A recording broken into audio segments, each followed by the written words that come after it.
Hai teman-teman, bagaimana kabarnya? Kakak harap kalian selalu sehat dan ceria ya. Perkenalkan, nama kakak Hilya Anugerah Kinanti, biasa dipanggil Kak Hilya. Dan nama kakak Akila Fatina Zara, biasa dipanggil KL. Kami dari Prodi Pendidikan Matematika Universitas Jember. Nah, pada video pembelajaran kali ini, kami akan mengajak kalian untuk mempelajari bentuk aljabar, materi matematika kelas 7 semester 1. Nantinya, setelah mempelajari video ini, kakak harap kalian akan memahami bentuk aljabar. Kalau begitu, simak baik-baik videonya ya. Misalkan, banyak buku Ana 3 kali banyaknya buku Hani. Tapi, buku Ana tidak diketahui berapa jumlahnya. Bagaimana ya cara menyatakannya? Pakai bentuk aljabar aja, Kak. Bentuk aljabar? Apa itu, Kak? Iya, yang bentuknya seperti ini atau yang bentuknya seperti ini. Kalau kalian penasaran, simak baik-baik video ini ya. Misalkan, buku Ana 3 kali buku Hani. Namun, masih belum diketahui berapa jumlah buku Hani. Lalu bagaimanakah cara menyatakan banyak buku Ana? Nah, ternyata persoalan itu dapat kita selesaikan dengan bentuk aljabar. Tentu kalian masih ingat kan materi bahwa suatu nilai yang masih belum diketahui dapat digantikan dengan suatu simbol yang biasa dinamakan dengan variabel. Karena di sini buku Hani yang masih belum diketahui, maka kita bisa menggantikannya dengan suatu simbol tersebut. Simbol dalam variabel ini bisa beragam ya, namun umumnya yang digunakan ialah alfabet.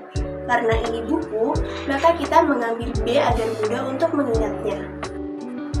Karena buku Ana 3 kali buku Hani, maka dapat kita tuliskan menjadi 3 kali B.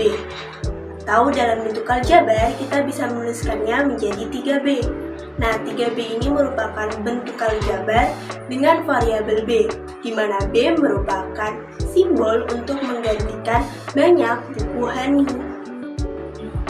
Jadi, aljabar merupakan cabang ilmu matematika yang di dalamnya memuat simbol-simbol. Aljabar pertama kali diperkenalkan oleh Muhammad bin Musa al-Khawarizmi dalam bukunya yang berjudul Alkitab Al-Mukhtasar fi Hisab Aljabar wa Muqabalah, yang jika diterjemahkan dalam bahasa Indonesia artinya buku rangkuman kalkulasi dengan menyempurnakan dan melengkapkan. Lalu, bagaimana sih kira-kira bentuk umum dari aljabar itu sendiri? Secara umum, bentuk aljabar seperti ini, yakni Kx plus minus C. Nah, K ini merupakan koefisien, di mana koefisien ini merupakan kelipatan dari variabel. X merupakan variabel seperti yang telah kita bahas sebelumnya, bahwa variabel merupakan simbol yang dapat digunakan untuk menggantikan suatu nilai yang masih belum diketahui. Sementara C atau konstanta merupakan suatu nilai yang tidak bisa diubah. Gimana? Masih bingung nggak teman-teman? Kalau bingung, kita lanjut ke contoh soal aja ya. Misalkan, Ana akan mendonasikan sebagian bukunya. Nah, buku-buku ini dikemas ke dalam 3 kardus. Masing-masing kardusnya berisikan jumlah buku yang sama, namun masih belum diketahui jumlahnya. Kemudian, Hani juga akan ikut mendonasikan bukunya. Buku yang akan didonasikan Hani sebanyak 2 buah. Sehingga persoalan ini jika kita ubah ke dalam bentuk aljabar akan menjadi 3x ditambah 2. 3 merupakan banyaknya kardus milik Ana, kemudian X merupakan banyaknya buku pada masing-masing kardus, sementara 2 banyaknya buku yang dimiliki oleh Hani. Nah, jika kita bandingkan dengan bentuk umum aljabar, maka di sini 3 merupakan koefisien dan X merupakan variabel, sementara 2 merupakan konstanta. Teman-teman, pada aljabar juga bisa berlaku perpangkatan di dalamnya. Jika terdapat seperti ini, yakni 2x kuadrat ditambah 5, maka 2 disebut sebagai koefisien, x kuadrat merupakan variabel berpangkat 2, sementara 5 merupakan konstanta. Jadi teman-teman, aljabar itu bisa bermacam-macam ya. Bisa seperti ini atau seperti ini. Seperti ini juga bisa loh, Kak. Ya, benar sekali. Pasti kalian bertanya-tanya, kok bentuknya berbeda-beda ya, Kak? Yuk, tetap disimak video selanjutnya ya. Jadi dalam aljabar ada yang namanya suku. Apa itu suku? Suku adalah gabungan antara koefisien dan variabel. Suku dalam aljabar ada yang dikategorikan suku 1, suku 2, suku 3, atau suku banyak yang biasa disebut dengan polinom. Pada aljabar suku 2, suku 3, dan suku banyak, biasanya setiap suku akan dipisahkan dengan operasi pengurangan atau pertambahan. Bentuk ini adalah aljabar suku 1. Ini adalah aljabar suku 2.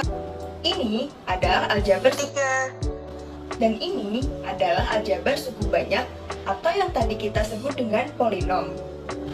Nah, sudah tahu kan bentuk aljabar? Baik yang suku 1, suku 2, suku 3, maupun suku banyak yang lain. Kalau seperti ini, kira-kira ada berapa suku ya? Jawabannya 2 suku teman-teman. Karena ternyata pada aljabar bisa disederhanakan jika sukunya sejenis. Hah? Suku sejenis? Jadi, suku sejenis adalah bentuk aljabar yang berbeda hanya pada koefisiennya. Sedangkan suku tidak sejenis berbeda pada koefisien serta variabelnya. Contohnya seperti ini. Atau dalam kehidupan sehari-hari, kita juga sering menggunakan pengelompokan suku sejenis ini loh. Nih, misalkan kalian pergi ke suatu restoran dan membeli beberapa hal seperti berikut. Ada burger, kentang, roti, dan minuman. Agar lebih mudah, maka burger akan kita misalkan dengan variabel B, kentang dengan variabel K, roti dengan variabel R, dan minuman dengan variabel M. Maka kasir akan mengelompokkan beberapa kelompok makanan yang sejenis. Mengapa? Agar mudah dilakukan perhitungan. Maka ini kita sebut sebagai suku sejenis. Jika kita tuliskan dalam bentuk aljabar panjang, maka hasilnya akan seperti ini. B ditambah B ditambah K ditambah R ditambah K ditambah M ditambah R ditambah K ditambah M ditambah dengan R. Wah, terlihat membingungkan bukan? Maka dari itu, kelompok aljabar di atas dapat kita sederhanakan menjadi kurung buka B ditambah B kurung tutup ditambah kurung buka K ditambah K ditambah K kurung tutup ditambah kurung buka R ditambah R ditambah R kurung tutup ditambah kurung buka M ditambah M kurung tutup, dan hasil akhirnya menjadi 2B ditambah 3K ditambah 3R ditambah 2M. Nah, itu tadi penjelasan materi dalam bentuk aljabar. Lalu, untuk mengetahui pemahaman kalian, kita ke latihan soal yuk. Soalnya seperti ini. Kalian bisa pause videonya dahulu ya untuk mengerjakan. Jika sudah selesai, kalian bisa play kembali. Nah, sekarang kita menuju ke pembahasan soal nomor 1. Dina memiliki 3 macam hewan peliharaan. Ada kelinci, kucing, dan ikan. Kelincinya berjumlah 3 ekor. Kemudian kucingnya hanya 1 ekor. Dan ikannya berjumlah 10. Nyatakan persoalan tersebut dengan bentuk aljabar.